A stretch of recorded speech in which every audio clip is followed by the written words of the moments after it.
Cuéntale tu historia al mundo. Entra en www.miratv.tv y dile a tu comunidad por qué estás orgulloso de ser balsero. Las historias más interesantes serán publicadas en nuestros espacios. A 20 años del éxodo de los balseros, la historia continúa. Recuerda, entra en www.miratv.tv y ayúdanos a mostrarle al mundo de lo que es capaz un ser humano en busca de su libertad.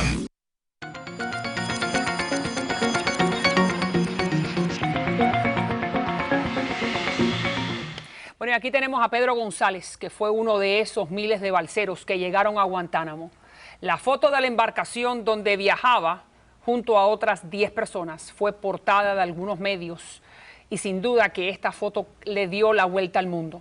Este viaje sin duda que le cambió a él la vida, a los otros 9, y nos acompaña para contarnos no solamente cómo fue esa travesía, sino anécdotas en muchos otros momentos, porque estuvo muy cerca del guardacosta norteamericano traduciendo. Gracias, Pedro.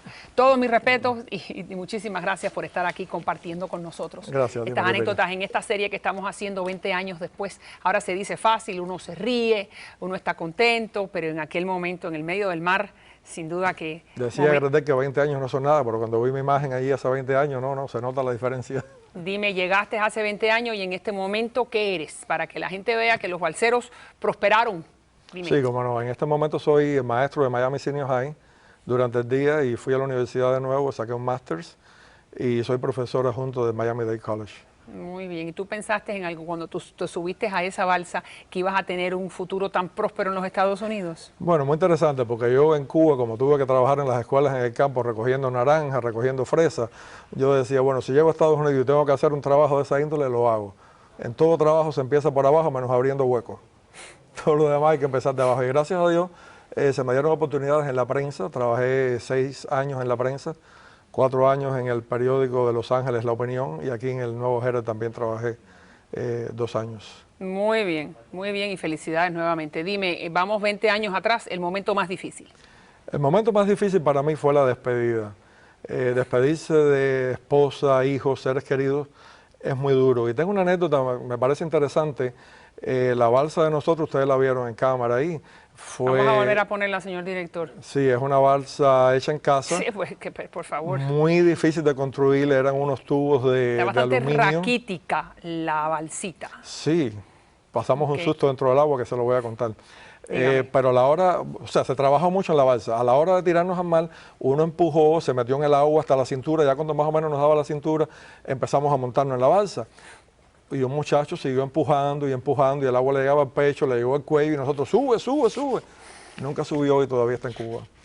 Nunca subió después de haber sido uno de los que construyó la balsa. Trabajó tan duro en esa balsa y nunca... ¿Y qué te dice en ese momento? No, vayan ustedes, yo me quedo.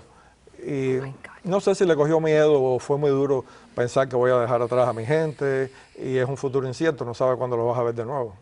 Absolutamente. Y entonces, háblame tú, ya sabemos cuál fue la reacción de él, pero la tuya. Cuando una cosa es verla venir y otra es tenerla adelante, ¿no? Dice el dicho. Sí. Cuando tú ya estás en el momento, te estás mojando los pies, te estás subiendo, ya estás poniendo un pie, ya estás viendo que la tierra se queda atrás, ¿qué es lo que uno piensa en ese momento? Uno no piensa en el mar oscuro, en los tiburones, en no llegar, en me voy a ahogar. ¿No? Yo diría que uno tiene que pensar un poquito en todo, pero en el caso mío, yo decía, tengo que seguir para adelante. Yo doy mi palabra de que yo me iba y yo toda la vida me la he pasado diciendo que me voy de este país y ahora tengo la oportunidad y me voy. Y recuerdo que llegó un momento cuando estábamos como a 10 millas de la costa que teníamos un motor que nunca lo arrancamos cerca porque queríamos ir a remo para no hacer ruido y el motor nunca arrancó.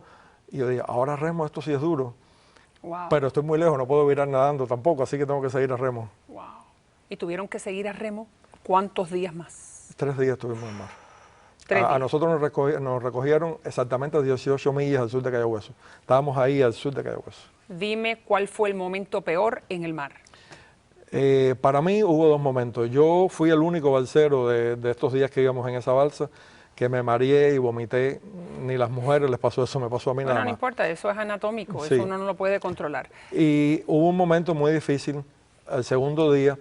Como le decía, la balsa son unos tubos de aluminio que se le metió styrofoam, o sea, poliespuma adentro, y se soldó. Por eso son puntos de soldadura hechos en casa. y parece que algunos puntos no quedaron bien y comenzó a entrar agua en esos tubos o en algunos de esos tubos y aquello se empezó a ir un poco velado. Si ustedes ven la foto que ya se mostró, ya llegó un momento cuando nos recogieron, estábamos muy pegaditos a nivel del mar, especialmente de un lado estábamos muy pegaditos, que ellos veníamos ya por dentro con el agua. No se hundió, pero estaba ¿3 días cerca. más? ¿Quién sabe lo que pasaba en 3 días más? No hubieran tenido balsa. Posiblemente no. Porque hay otra cosa, en Cuba no existen esos tornillos que existen aquí, que usted los pone, digamos, con un drill.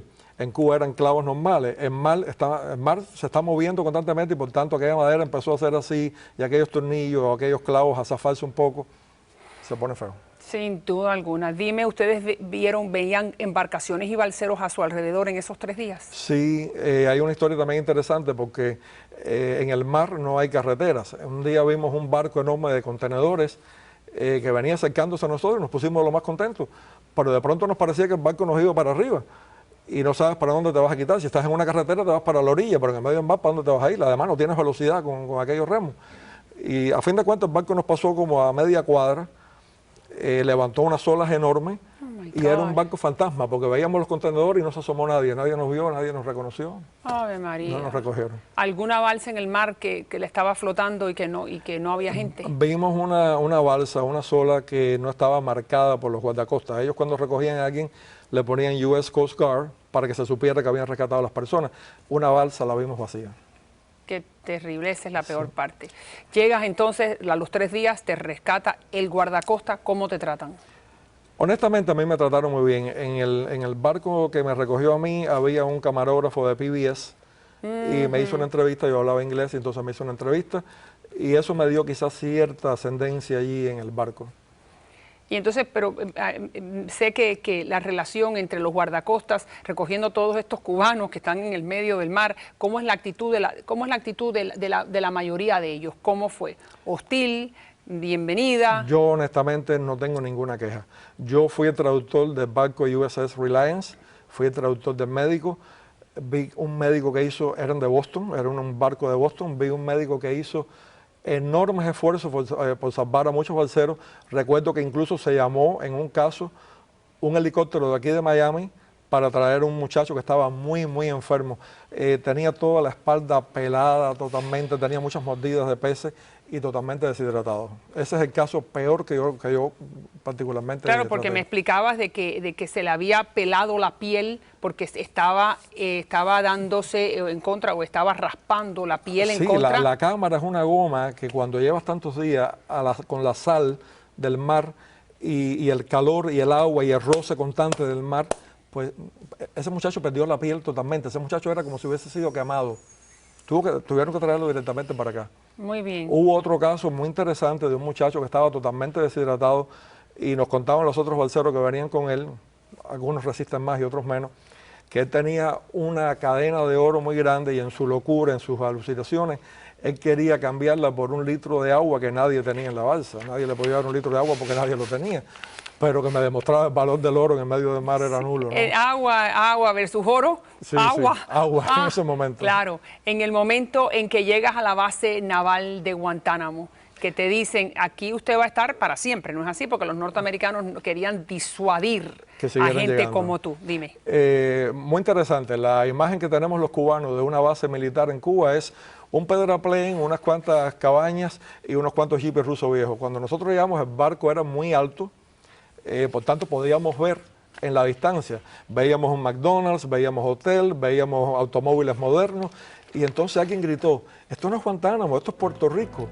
Y entonces nosotros por un momento tuvimos una esperanza, ¿no? Realmente esto no es una base militar, hasta que se montó alguien con un megáfono y nos dijo, ustedes no viajarán a los Estados Unidos, sí. Están en la base naval de Guantánamo. Pero bueno, y ahí entonces, un año después, y mañana, si es posible, que regreses para que nos cuentes entonces las anécdotas de ese periodo de 1 año y pico, para muchos más que eso, para otros. Y los videos también que vas a compartir con nosotros, los videos que pudiste filmar allí en la base naval de Guantánamo. Después de 20 años estamos haciendo una recolección de anécdotas de gente como usted. Todo aquel que quiere venir a compartir su historia, me gustaría que fuera contundente, que nos ayude a entender mejor cómo fue esa época. Escríbanos a miratv.tv para que usted esté bienvenido. Gracias, Pedro. Nos vemos mañana. Ya regreso.